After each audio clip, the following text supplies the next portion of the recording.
During the Tudor period, one of the most shocking events of the reign of the notorious King Henry VIII was when his second wife, Anne Boleyn, made her way to the scaffold inside of the Tower of London. She stood found guilty of treason, adultery and incest, all false charges put to her in a sense, so Henry could just get rid of her.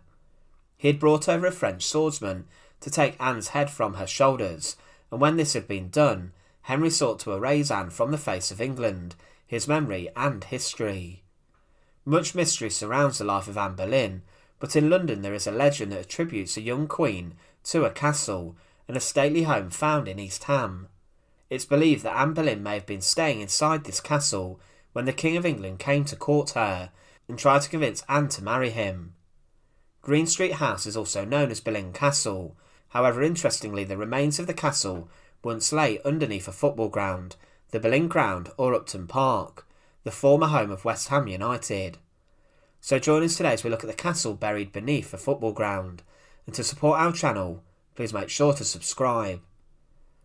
Green Street House was a large stately home, made from red brick, that had 2 stories initially. It was rather large, housing a great hall, a long range containing apartments, with a kitchen block found opposite. Near to the kitchen block was a staircase that had a 3-storey tower near to it, and there was also an arched gateway on Green Street.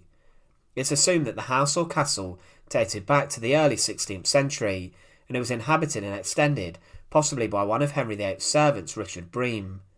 However, historians have debated that there may have been a castle built on the site even earlier, after the Norman conquest, where a timber structure or house may have stood.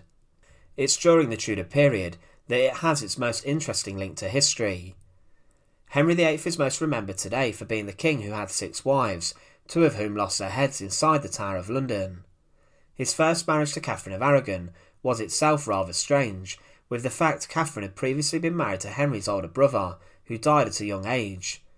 However, throughout Henry's first marriage, he began to grow impatient and frustrated with Catherine, as she could not provide him with a male heir that he greatly wished for. But then he began to become obsessed with a new lady at court, a charismatic young 25-year-old who was part of Catherine's entourage. Henry greatly quested after Anne Boleyn and attempted to seduce her, and even requested that she should become the mistress to the king. But Anne continued to refuse. Anne knew how to play the game of courtly love, and Henry became very impatient. He showered her with gifts, but she continued to refuse to become his mistress. She often left court to return to her childhood home, Hever Castle, but eventually Anne gave in and accepted his marriage proposal, with Henry forced into getting an annulment or divorcing his wife, Catherine, and this led to the English Reformation and the break from Rome. Now the castle in Green Street, that was also referred to as Boleyn Castle, was called this as it was believed that Anne stayed inside the castle when Henry was attempting to secure her hand in marriage.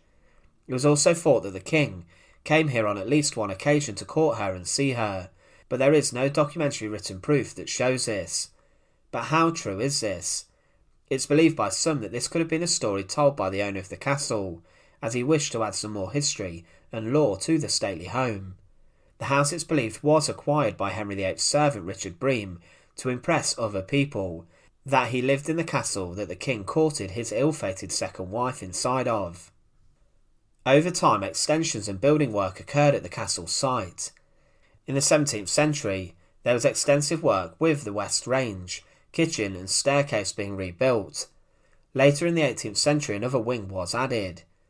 The biggest feature of the castle which remained was a tower known as Anne Boleyn's Tower. This overlooked the streets and was octagonal, made from red brick and dated to the mid-1500s. It was a place where a great sum of money was spent, with Green Street House becoming a lavish place to live. In the 1700s and 1800s, the house was sold a number of times, and it eventually became a Roman Catholic reformatory school, before at the start of the 1900s being used as a maternity house, and then some of the land belonging to the castle was sold to West Ham United Football Club. West Ham initially trained on the grounds of Green Street House, and on the land they rented the house and the grounds from 1912, with the stadium opening years before. The stadium where West Ham played was known as the Boleyn Ground, taking its name from the story of Anne Boleyn and Henry VIII and also the castle, and Boleyn Castle was where the stadium was built on top of. Interestingly, in the Second World War, a V1 rocket fell on the stadium and damaged the grounds, and also may have damaged part of the castle that remained, which is why it was pulled down. The Boleyn Ground grew to hold a capacity of over 35,000 fans by the time it was closed and demolished. It was demolished in 2016 after being home to West Ham for over a century. The old badge of West Ham United also displayed a castle in homage to the castle underneath the ground.